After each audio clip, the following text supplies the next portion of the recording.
Вышли с бабушкой на прогулку. Прекрасная сирень уже белая цветет, каштаны цветут, голуби никуда не бегут. А оно гудит и гудит, гудит и гудит. Так, в принципе, потеплело. 20 градусов. С утра было холодно, я что-то как-то продрог. До сих пор прийти в себя не могу что-то. А детки вон играют, тревога гудит. На школьном дворе жизнь продолжается, несмотря ни на что, как я всегда говорю.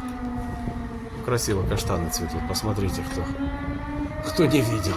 Вот это воскресенье вывел бабушку в люди погулять, сейчас пообедаем. И потом опять домино.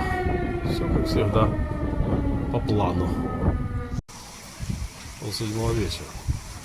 Играем в домино. Смотрите, ветерок какой разгулялся. Просто такой штормовое предупреждение. Короче, неприятно. Вы мне там в комментариях писали, ты бабушке поддавайся в домино. Какой там поддаваться?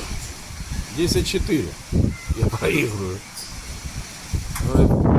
Смотри, какая у тебя умная собака, она с тобой в шахматы играет. Да какая она умная? 2-1 я выигрываю. Так я как собака не умная, проигрываю, бабушка.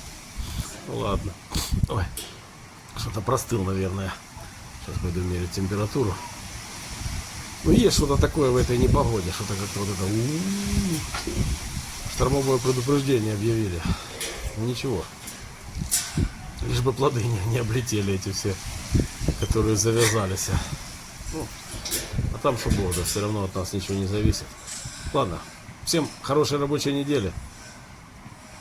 Мира, добра, удачи. Всем спасибо.